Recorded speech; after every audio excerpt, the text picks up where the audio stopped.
Welcome to the Throwdown. We are a podcast celebrating the art and sport of professional wrestling. We feature live stream chats with wrestlers, promoters, and others involved in the industry. I'm your host, Matt, and tonight is episode 212. And our guest is Stockton, California-based wrestler Big Pusha Elliot Rey. Elliot has been wrestling for around 2 years and is a mainstay on the NorCal scene. So, without further delay, let's throw down. It's showtime, folks!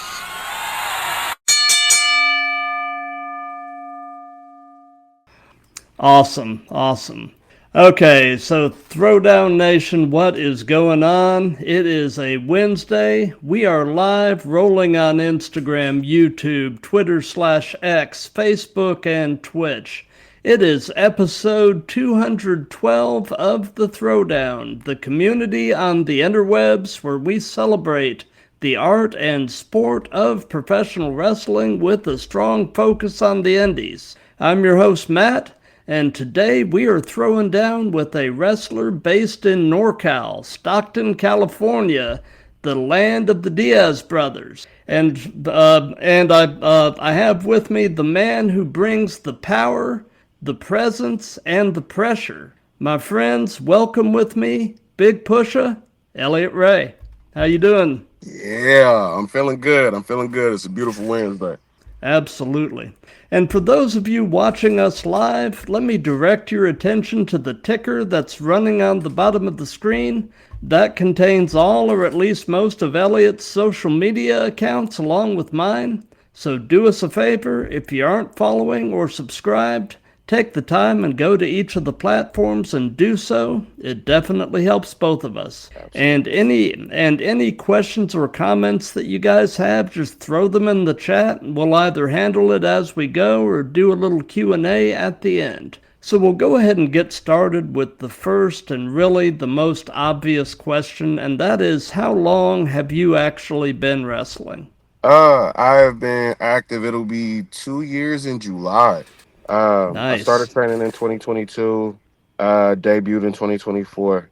Got you. So who actually trained you, or is training you? Because it's a never-ending process. Right. So originally in 2022, I started training under Papo Esco and Robert Thompson. Both of them are veterans, arguably legends in Northern California. I trained with them for a couple of years.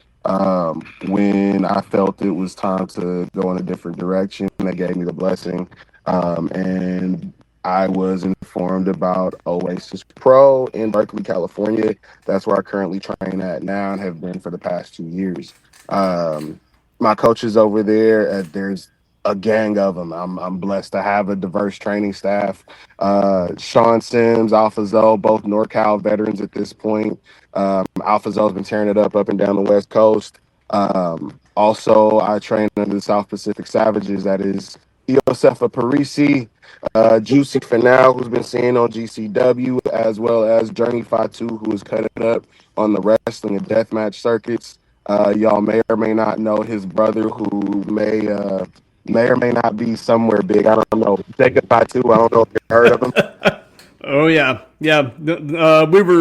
You and I were talking a little bit about Jacob before we went on the air, man, and you were telling me some stuff, man. I have heard such good things about him just as a human being, and hearing you confirm that is true just did my heart good, man. So tell us about Jacob. Yeah, Jacob. I can't say enough good about Jacob. Like, even after he's gotten signed, like, he's popped up in class, and like, it's still the same dude who's humble, who's willing to get the work, who's super encouraging around everybody. Like, he will absolutely push you to be better because he sees it. Just a joy to be around, super chill dude. The fame has not changed him. Not a lick. That's good, man. Like you said, those are the type of people that you want to see succeed. man. It's Yeah. and it's just good stuff, man.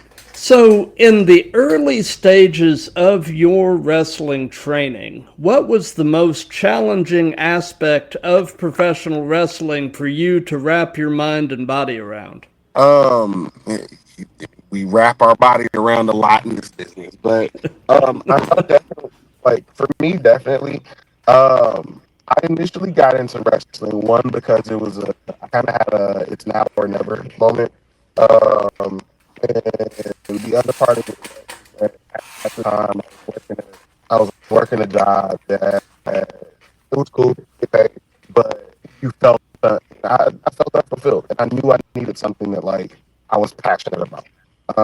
I've loved wrestling since I was a kid, and I knew that being involved with that was going to necessitate lifestyle changes. So I took it. Yeah, Okay. wrestling. Yeah, wrestling definitely saved me.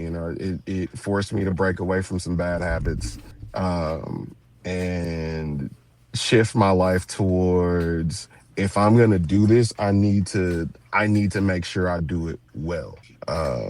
And so it really was just an initial lifestyle change at first, going from, you know, sitting down, sedentary lifestyle, and whatever may come with that, to no, you need to get your rest. You need to make sure you're hitting the gym, sometimes hitting two a days. The nutrition's got to be different. And it's always. Okay. Okay. So anyway, when you came to professional wrestling, did you come to wrestling with an athletic or other type of martial arts background? Had you done other sports or any other type of combat sports or martial arts before pro Mm, wrestling? Um, Back in school, I played a little bit of basketball and a little bit of football. Um, Basketball more so because of the height. I didn't really pack on size until like after I was done with football. Funny enough, I mean, that was the main things I had growing up. The one thing that I wish I'd done was amateur wrestling when I was actually in high school. I respect anybody with that amateur background. Got you. Got you. So I'm presuming, simply because this has been the case with the majority of people I've had on the show, but I'm presuming that you've been at least a fan of this stuff the majority of your life. Is that pretty accurate? 100%. What would you say is your earliest wrestling related memory? Um, I I think I remember it pretty clearly. I grew up on WCW, and like my mom's first husband. I mean, she took to it a little bit, but it was more so like hanging with him and watching with him where I would catch most of it. And so we'd watch WCW growing up, and I remember, I think like my first episode of Nitro was Sting dropping from the rafters to help save Diamond Dallas Page from an NWO attack. Oh, yeah. Like, and I Nice. was just Nice. it was up from there. Got you. So, what was the first live show that you attended as a fan? My first one, Mm hmm.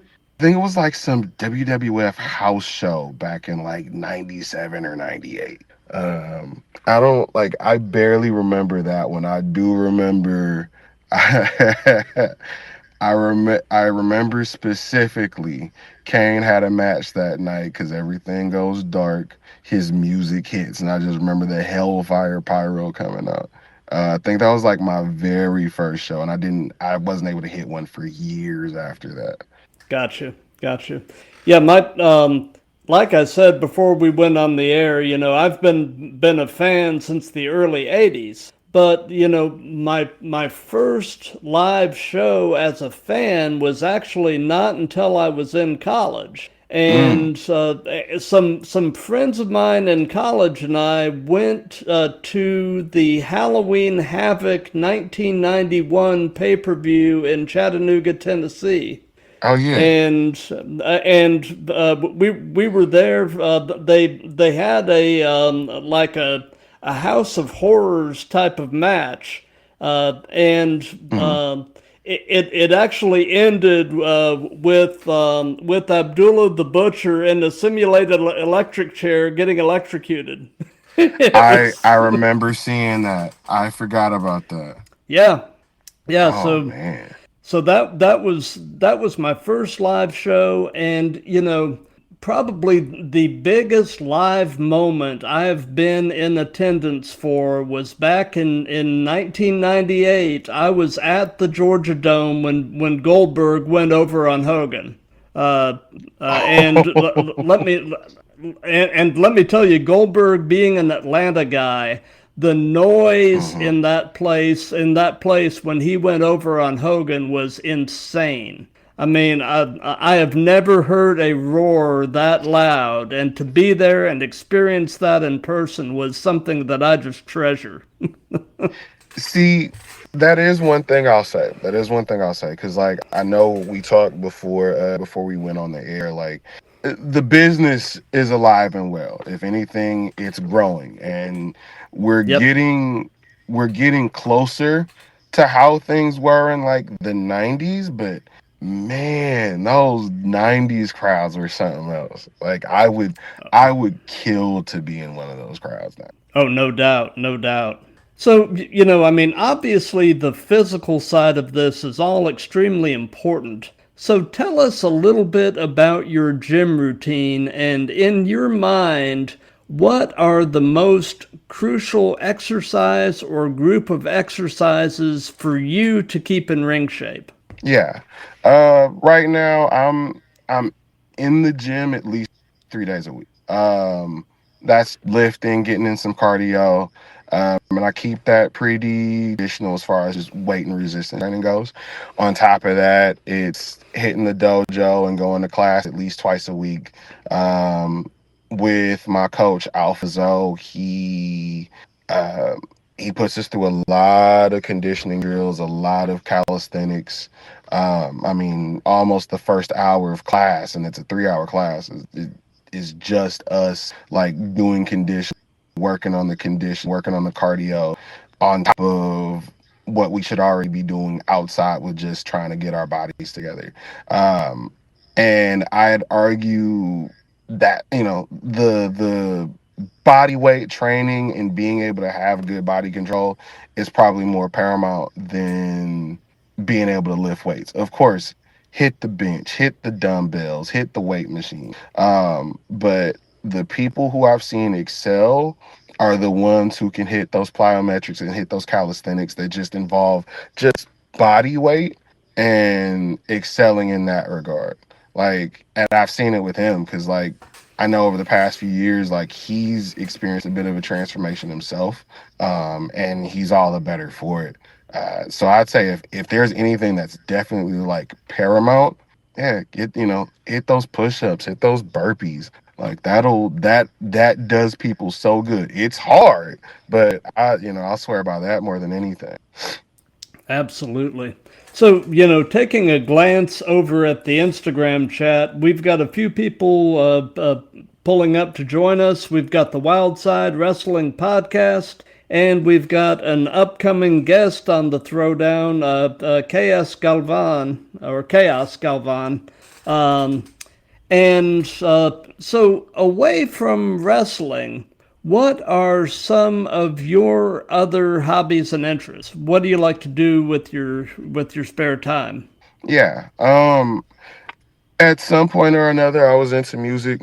There may or may not have been some vocal training in my background in another life. So I still keep in touch with some of my musical connects. I'll hit local gigs. Uh, I won't make any promises, but that may be something I turn back to at some point. I still definitely have a love for it. I got guys who are still in the business. They still play bands, solo acts. That's definitely something that's close to my heart. Aside from that, I'm always driving somewhere to go eat, going to some type of show, concert. I like to be in the mix. Gotcha, gotcha. So, as far as the music goes, were you pretty much just a vocal performer, or do you play any instruments? It's mainly just vocal. Um, I played around with strings at one point, but yeah, my bread and butter's always been singing. Like it's something about it. Gotcha, gotcha. Main reason I was asking is I'm a hobbyist musician myself. I play bass, a little bit of rhythm guitar, and a little bit of keyboards. Mm. So I was just wondering. Oh So yeah, my we're brother's. Yeah, sorry. go ahead. No, I was just saying my brother, same deal. Like he sings, but also he cuts up on an acoustic. He plays bass in a band. Yeah, that's definitely up his alley. Nice, nice. So, we're mostly a wrestling related show, but we do dabble a little bit into pop culture, and I'm always looking for recommendations. So, by any chance, are you watching or listening to anything cool right now? It's so hard for me to like sit down and like really keep up with the show. Like the last time I watched a show that was like currently going was like Sons of Anarchy when it was on. That Oh, that was a said, I great recently show. oh, it was so good. So good. But I recently got put on to that Alex Cross series. Oh, yeah. That's real. Yeah, I've been watching a few episodes of that. That's been dope. Um that's probably the main thing right now. Aside from that, like, I grew up in the anime generation, so that's always in the circulation too. Gotcha. So, Mm. outside of wrestling, what person inspires you the most and why? Outside of wrestling? Yeah. Oh man. I I mean, of course, like, we mentioned Stockton before, like, and the Diaz brothers being the greatest export that we've gotten thus far. But like, I will always tell people this because Stockton has historically had a bad rep. Um, this place builds fighters, it builds hustlers. Like, I've watched the music scene here grow up. Mm-hmm. Um, and it hasn't been perfect, but like just watching the hip hop scene out here really like turn into what it is now and being recognized in other places, like that's really been dope. And I think it's been less of like a specific person as much as it's been like watching people out here really try and push the city and push the scene to be more than what it is. Like it's a great sense of community in that. Like I'm doing my thing over here. I'm watching my friend with the live music and doing the local gigs. My friends, stay in the course. I think that probably keeps me going than anything else. A lot of my life has been wrestling lately, but if there's anybody outside of it, it's been my city and it's been my people. Got you. Got you. They always talk about the Stockton slap. Have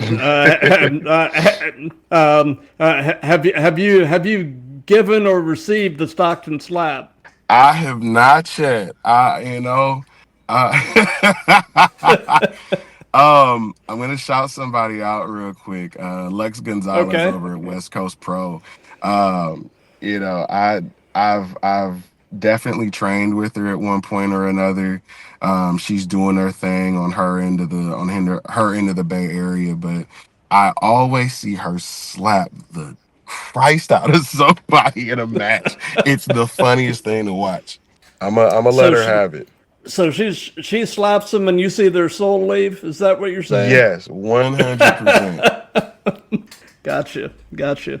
So, they say that the best wrestling personas are usually yourself turned up to 1,000. So kind of tell us about in-ring Elliot Rey, tell us about Big Pusha, and kind of compare and contrast him with everyday you. Yeah, that's definitely true. I think at the start I kind of had this mindset of, well, I need to be bigger than myself. I need to be bigger than myself. And to a degree, like, yeah, that's true. I mean, we know that this industry's built on personalities, but it took a sit down with Juicy Finale, who I think he'd been around me enough to understand, like, yeah, like you have something here. Like, I need you to be you. I need you to be yourself. And it wasn't so much tapping into something that wasn't me as much as it was like being able to accept.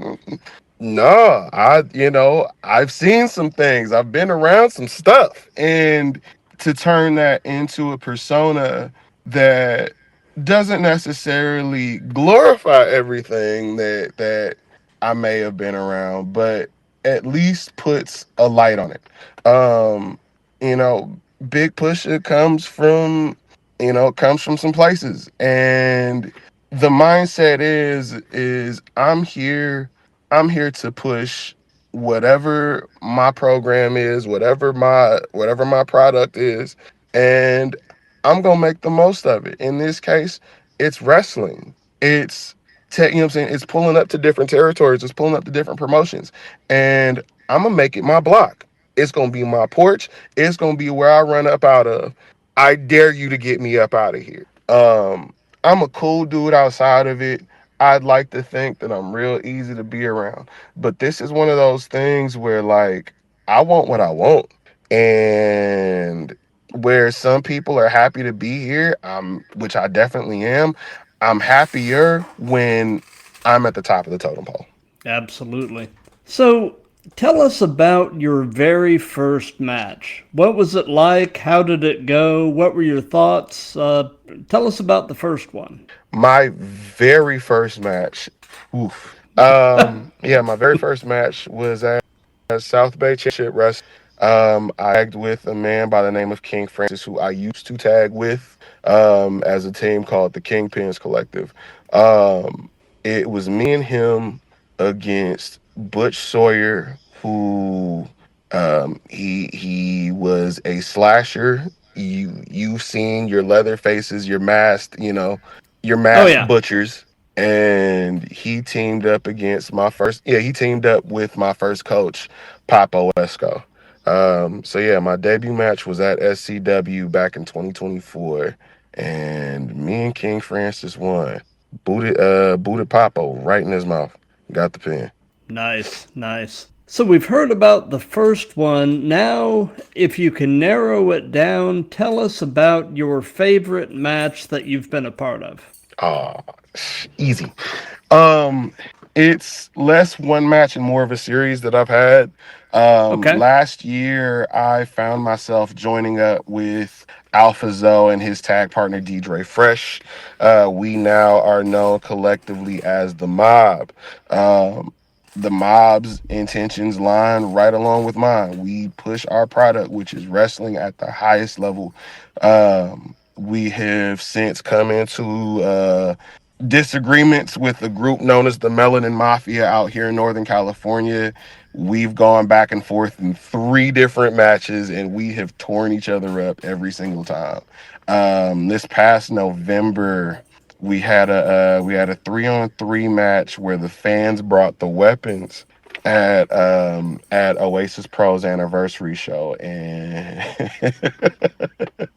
it was it was a lot, and we gave everything we had, but it was a beautiful match. It would have been more beautiful if we won, but I look upon that match fondly. It was crazy, and of course, like, you can always think of how things could be better, but like, I really enjoy the fact that I was able to be a part of that match and be a part of that moment with all of us. Gotcha.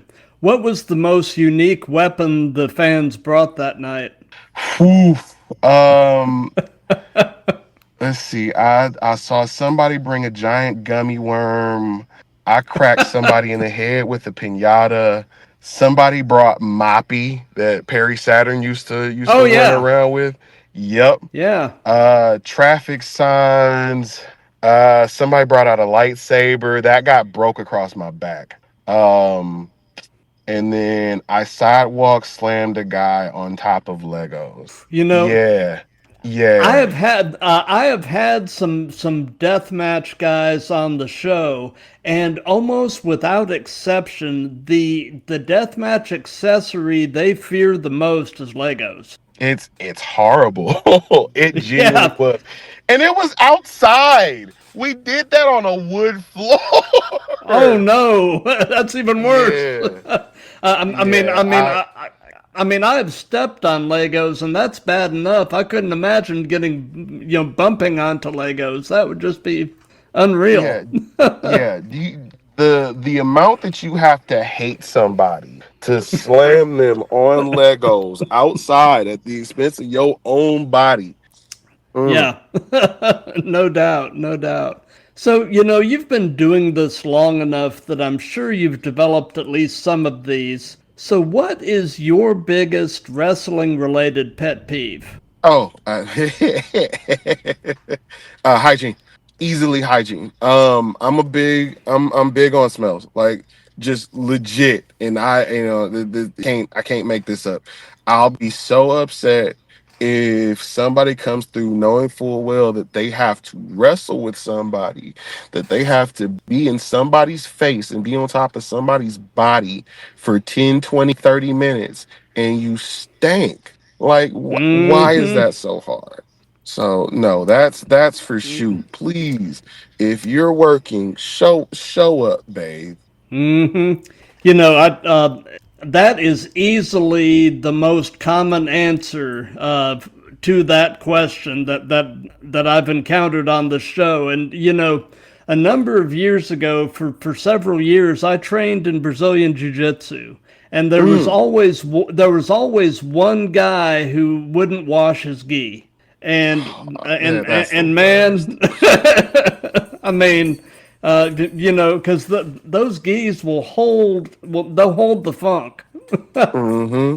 and whew, yeah, yeah. Yeah. So I'm with you on that, man. Hygiene, hygiene, hygiene. Yeah, like I already know, like, and this was, you know what I'm saying, like before wrestling, like I'm already a big dude. I'm 6.5 feet tall, 300 pounds. Hmm. Like, and I know for me, it's paramount that I have to make sure, like, I come out at least at minimum smelling fresh. I love cologne, and I guess that's another thing that I enjoy outside. Like, I've been a cologne collector, and it's been a minute since I've gotten something, but like, I gotta have a fragrance on me. Like, I'm real big on that. So when I finally got gear and I realized, oh, you got to hand wash this because it's delicate, and taking it through all them cycles to make sure that it's clean because you may not have gotten everything out of there on the first wash. Like, I was stressed out because I didn't want to be one of those dudes. I got you, man. I'll have to put you in touch with my son. My son's a cologne collector. Y'all can compare notes. Absolutely, absolutely. Like I said, it's been a minute. I'm due for a new scent, but yeah, I love having a smell on me, man. Oh, yeah, absolutely. So, if you could only be one, would you rather be great in the ring or great on the mic? Great in the ring. Um, I know we live in an era of catchphrases and wanting to have that viral promo, like, and that's great. Like, I respect dudes who've taken that time to like really be able to capture people on the microphone. But I guess my mindset is this: you give a good promo to get people excited for the match. You wrestle good to give them a reason to appreciate being there in the first place. And I've seen it too many times where you'll have people who want to give this like really like enrapturing promo work and be able to do all this stuff and have a catchphrase and then the bell rings. Like, and not to say that, like, not to diminish it, because again, you have to be able to sell your match. You have to get people to want to sit down and care about you in the first place.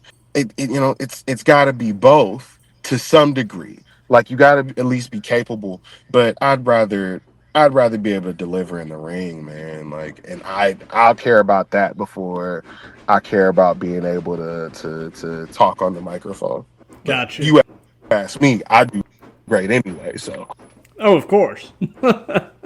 So, do you have an all-time favorite match as a fan? A match that just really speaks to your heart, and you just kind of find yourself gravitating back to it. Do you have such a match? oh man. Um I think I got a few. I got a few. Okay. In no particular order. I can't remember which WrestleMania it is. It was the one at Levi Stadium out here where where Seth Rollins cashed in Oh on yeah. Lesnar. Yeah. I mean, just off the fact that like I was there live when it happened. Beautiful moment. Oh, that's Um, great. I remember when I first started getting back into wrestling around like '09, 2010. After a few years of just like being away from it. Um, Hmm. and that's when like I'm digging into like the internet wrestling community, finding out about the indies the way that I did, and then I found out about New Japan. um I remember watching, I believe it was Wrestle Kingdom for New Japan, Katsuyori Shibata and Tomohiro Ishii. I had never seen two men be that physical in a ring before, like that. Hmm. um and so that was like my big introduction to like Japanese wrestling and strong style at the time. So I definitely go back and watch that. Samoa Joe versus Kenta Kobashi in Ring of Honor. That was a dope Yep. match to watch. It's a few others, but those are the ones that like stick out to me right away. Gotcha. It's funny. When my son was little, for a few years there, I had largely kind of gotten out of wrestling, Yeah. and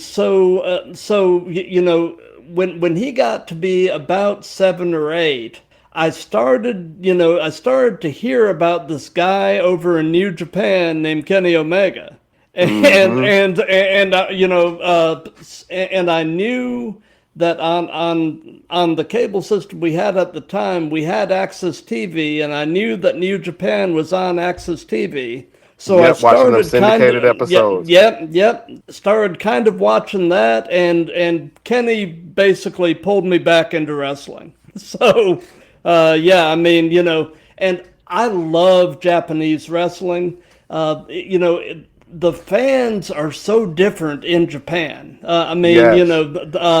they are, they don't get as exuberant as the American fans, but you can tell they're having a good time because they will politely applaud.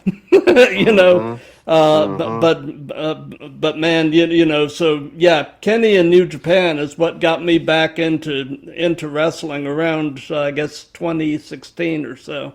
Yeah, that's a great reason. Like his whole series with Okada, just in Oh my general. goodness, yeah, Yeah, artwork, artwork.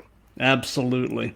So, kind of piggybacking onto that question, do you have an all-time favorite promo as a fan?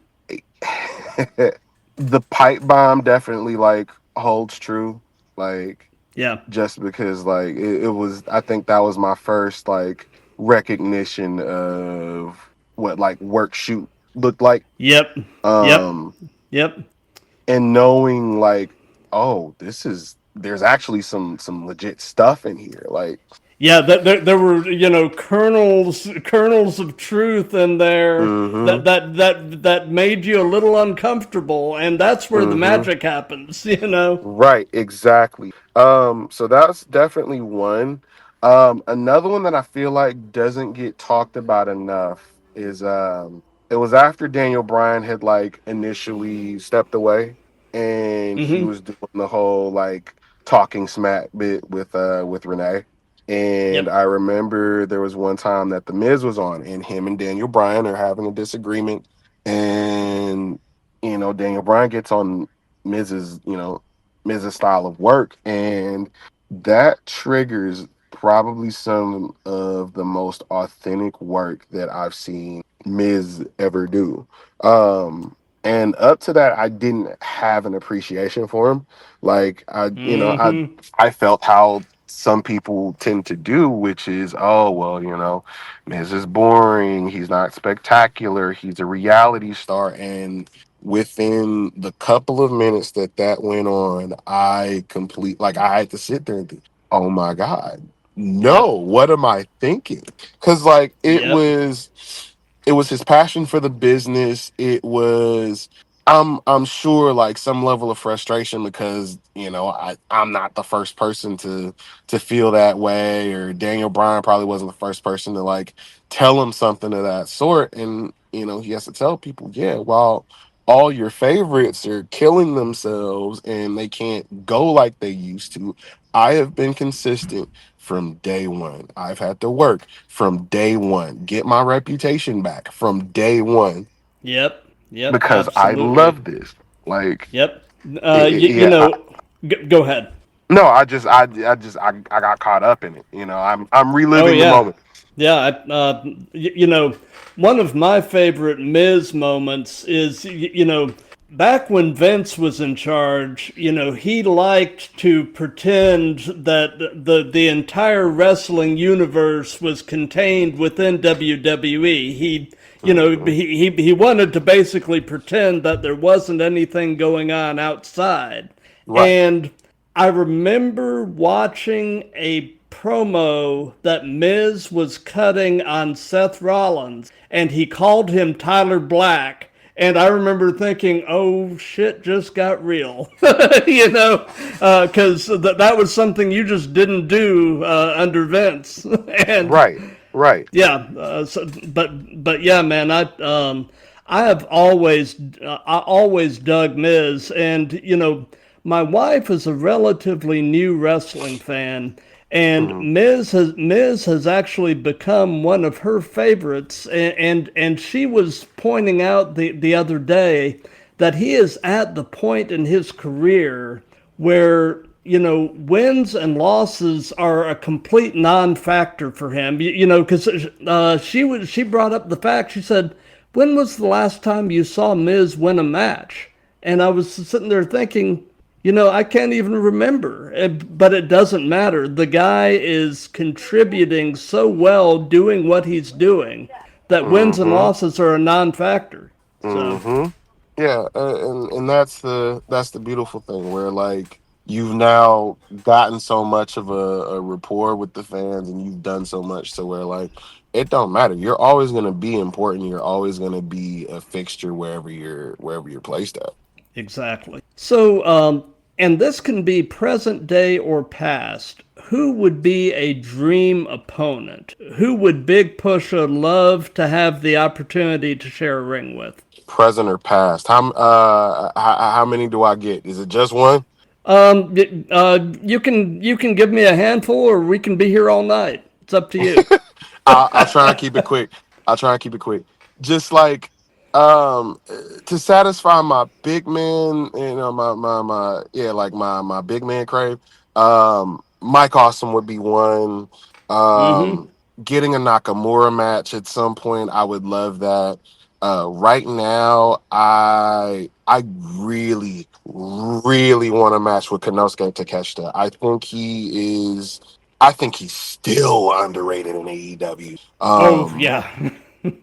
Like, and I mean, just phenomenal work, and I don't think he gets the credit that he should get right now. Um, I far fetched, but I'd love one with Danielson at some point.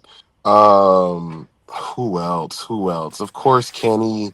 There's one that I'm missing. I know I'm missing it, and I'll probably come back to it later and be mad about it. But those are the ones I can immediately think of right now.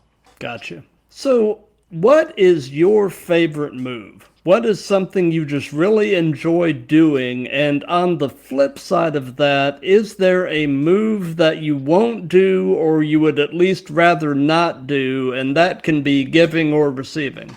I'll answer that second one first. Chops. I Okay. hate chops. I hate getting chopped. It is what it is. I won't I won't say, oh yeah, I just won't take it. Like it is what it is. Like, but yeah, it sucks. It sucks. Um, as far as like what I enjoy giving more than anything, like so right now, my signature moves, of course. You can call it the rocket kick, you call it the claymore. I call it stick talk.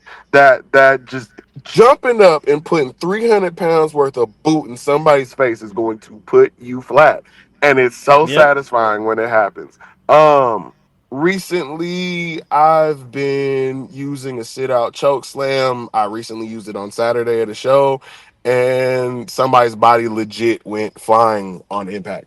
Um, it's been cool realizing like how much I'm able to just utilize the power game on people. Like I've always known that I was tall, but I don't think it really clicked until I got into wrestling. Probably because of how much the industry shifted away from big guys more towards like your more middle size and more cruiserweight guys. That like, yeah, no, like I have something that not everybody can do. I can put just about anybody up off their feet, and it's fun to watch. No doubt, no doubt. So, a move that is not in your current move set, but if you could snap your fingers and suddenly be able to do a move that is currently not in your move set, what move would it be?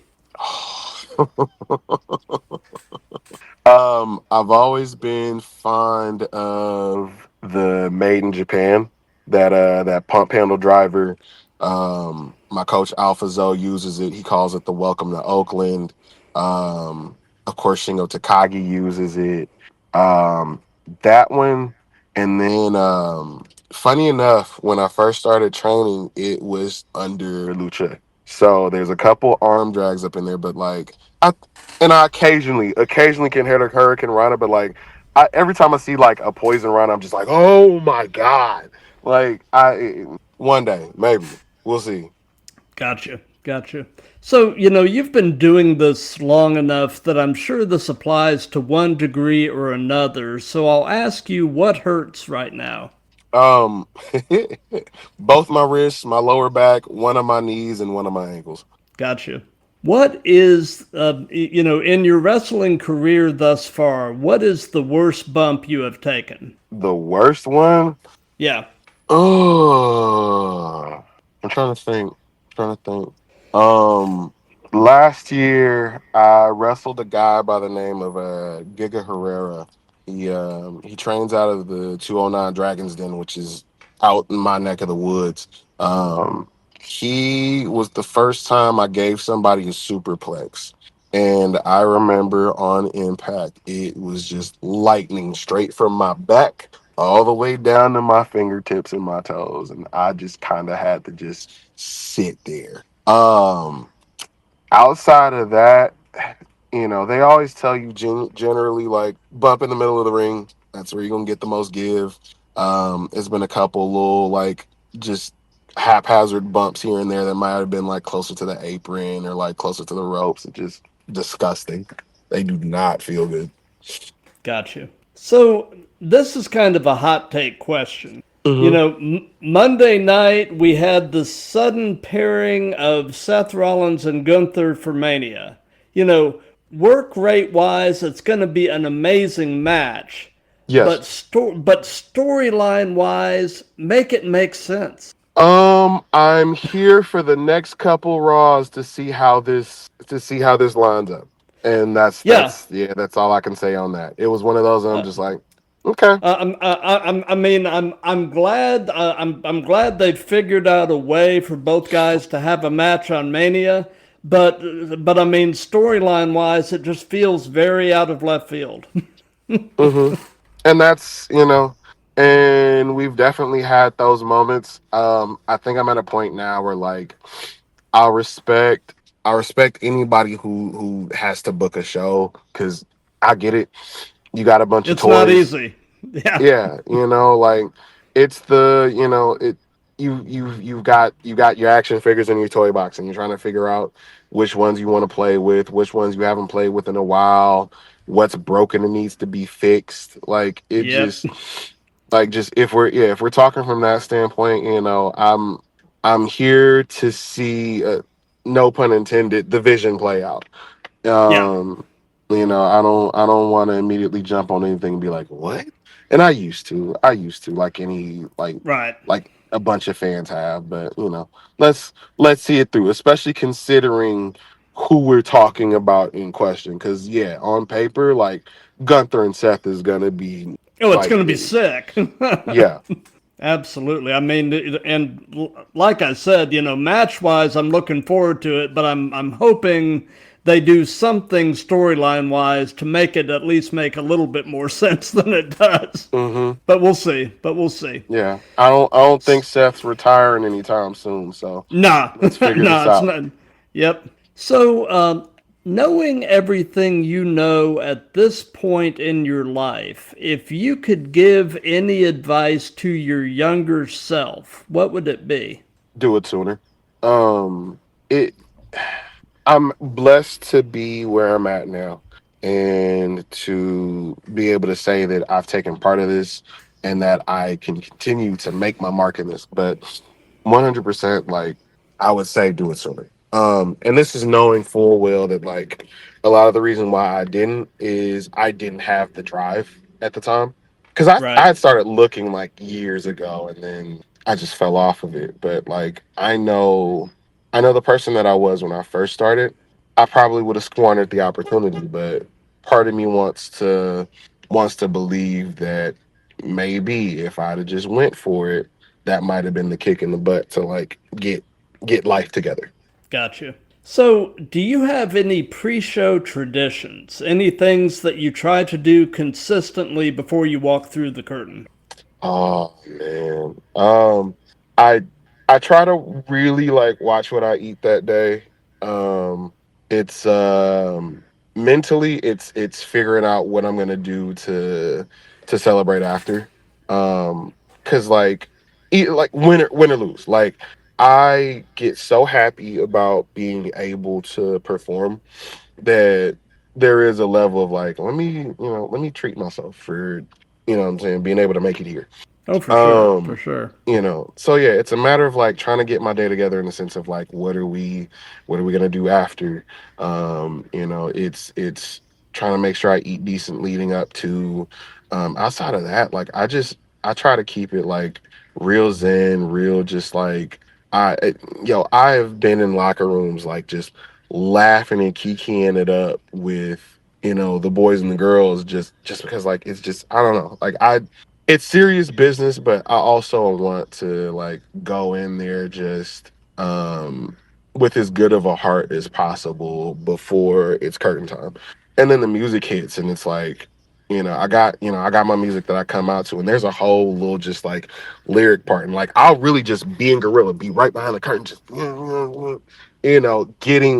getting into it. It's a you know what I'm saying, it's almost like a war dance. Like I'm getting ready to go to war and right as soon as the beat drops, as soon as the beat hits, game time. Absolutely. So, just kind of a quick rundown. What all do you carry in your gear bag, and do you carry anything unique or unusual in your gear? Mm, unique or unusual, maybe not. Um, Okay. I don't know. It's usually just, I mean, gear, of course.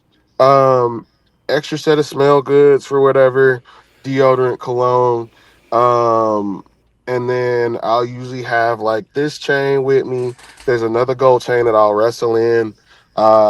And then whatever I'm wearing after. But like, I don't think I'm necessarily one of those that's got like anything special. Um, I think my gear bag itself is probably more like distinct than anything else. Like I know everybody usually uses the suitcases and it's probably more practical. I've got this red like gator skin like duffel that I carry all my gear in. And Nice. yeah, like it's just one of those where people are just like, bro, like what are you and I don't know, like I feel like because of partially like what the character and the persona is, and the other part of it is just like I like nice things, dog. Like I can't I can't look like everybody else. I can't be like everybody else. So yeah, I'm gonna show up with something that looked like I done slayed two crocs before I came to the show. Like what I'm saying, yeah. I ate caviar on duck confit and prosciutto before I showed up here, and then I stuffed all my gear in this expensive bag. It's Nice. fun.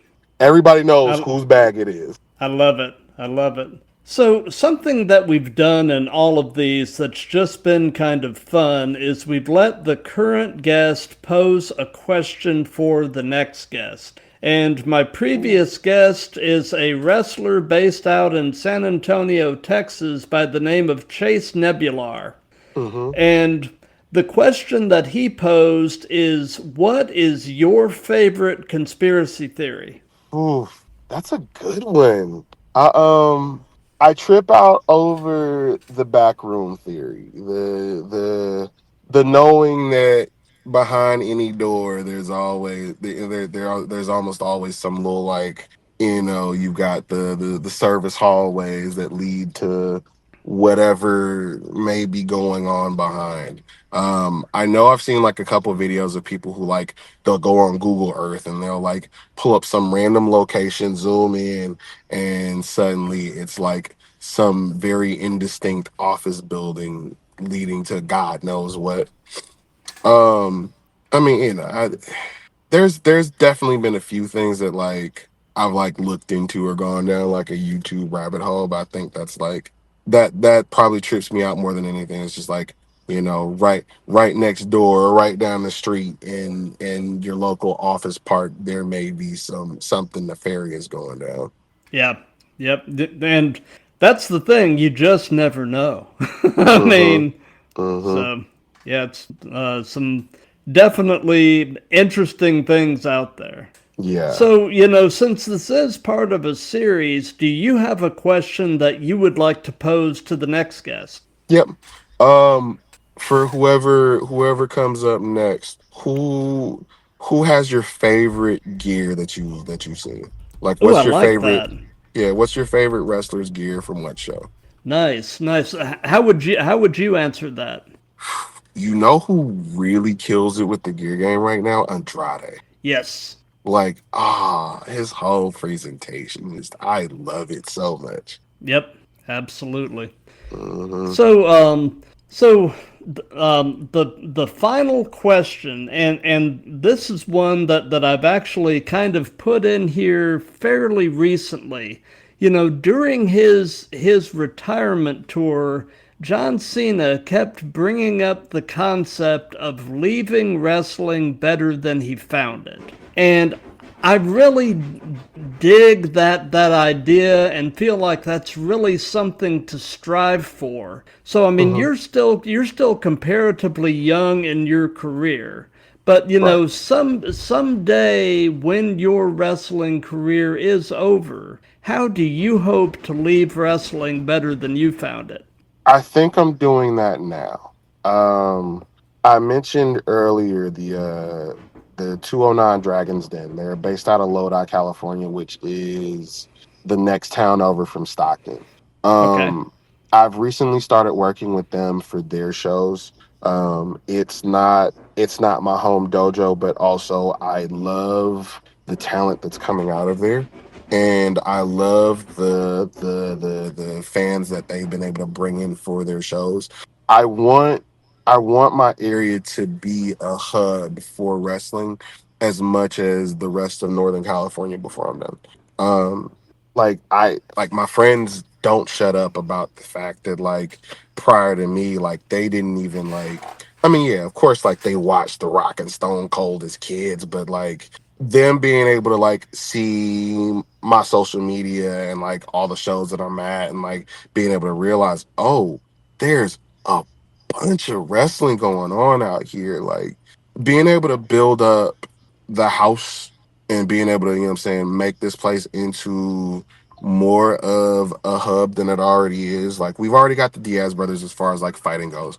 We Yeah. got a rap scene that's growing. I want Stockton and the 209 area code that surrounds it to be better known for wrestling before I'm done or before I go on to anywhere else.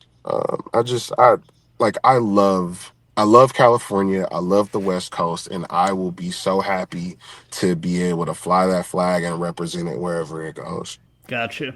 So we're pretty much at the end of things now. So do you have any upcoming shows or anything at all that you'd like to give some hype to? Yeah. This Saturday I'm going to be at Lucha Libro. They are a promotion that runs shows out of libraries. We'll be in Half Moon Bay, California this Saturday. Um, it'll be a mid-afternoon show. If you're watching this and you're local, please come through. It's free admission. Bring your kids. Come watch me beat people up and yell at you for 2 hours. Um, Immediately after that, I'll be at Oasis Pro. We have our last call show in Berkeley, California. Your dog's like, wrap it up. Yeah. um, Aside from that, also on Saturday night, I've got Oasis Pro. It'll be our go home show before we're in Vegas for Mania Week. To that note, I'll be at Oasis Pro show called Ninth Island. It's April 17th in Las Vegas. I will be competing in a trios championship tournament. I hope to see anybody there who's pulling up for WrestleMania week. Very cool. Very cool. Well, as far as what we've got coming up on the Throwdown, uh, this coming Monday, April the 6th. I can't believe we're in April already. Uh, but Monday, April the 6th, 7 p.m. Eastern, we've got episode 213, and our guest is a Texas-based wrestler, Primal Kyrie Adams. And then the following Wednesday, April 14th, 7 p.m. Eastern, we've got episode 214, and our guest is actually some folks from an Atlanta-based wrestling apparel company called Dirty Finish. Here in the Atlanta scene, we're actually starting to see a lot of their shirts being worn both by talent and fans, and I'm definitely excited to have them on and kind of hear the story of the company and sort of hear about what the future holds. Because they really seem to be really gaining a grassroots following here on the Atlanta scene. So it's definitely going to be fun to have them on and kind of hear their story. Absolutely.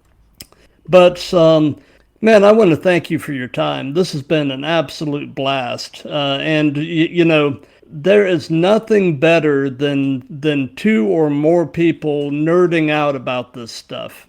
Yeah, yeah. Like I mean, like I said, like being able to share your platform and be able to, tell a bit of my story on your platform has like been really cool. So I appreciate that. Yeah, we really get to talk about this. Like, Oh yo, yeah, absolutely. And, you know, for those of you that have been watching this live, thank you. Sorry that we had technical difficulties with your camera, but at least we managed to make it happen. And you know, sometime in the future, we're going to have to get you back on and have another conversation and hopefully have video. right. I'd be glad to come back. So we'll figure some things out and we'll double back on it. Absolutely. And for those of you that have been watching this live, thank you. For those of you that'll be seeing this on replays and such on the web, thank you for that. If you like what we've got going here, you know, definitely do the old like, comment, share, and subscribe. And until Monday the 6th with Primal Kyrie Adams, be good to each other, love each other, and let's keep throwing down. Goodbye, mwah, and good night, bang. Thanks for listening to episode 212 of The Throwdown. Elliot and I had a great time together, and I especially enjoyed talking about the Diaz brothers, the Stockton Slap, and the treasure to wrestling that is The Miz. As for what's coming, next Monday, April 6th at 7 p.m. Eastern, which is 6 p.m. Central, we will be live with episode 213 with Texas-based wrestler Primal Kyrie Adams. Tuesday, April 14th, 7 p.m. Eastern, we will be live with episode 214 with Atlanta-based wrestling apparel brand Dirty Finish. Be sure to make plans to join us live on Instagram, YouTube, Twitter/X, Facebook, and Twitch and interact with us. If you can't make it live, the videos will be available on those platforms, and the podcast will be available within a few days afterward. As always, if you like what we have going here, spread the word, follow me on my socials, leave comments, and maybe even drop us a review. Any or all of that will help us to continue to grow. Have a great rest of the week, and keep throwing down.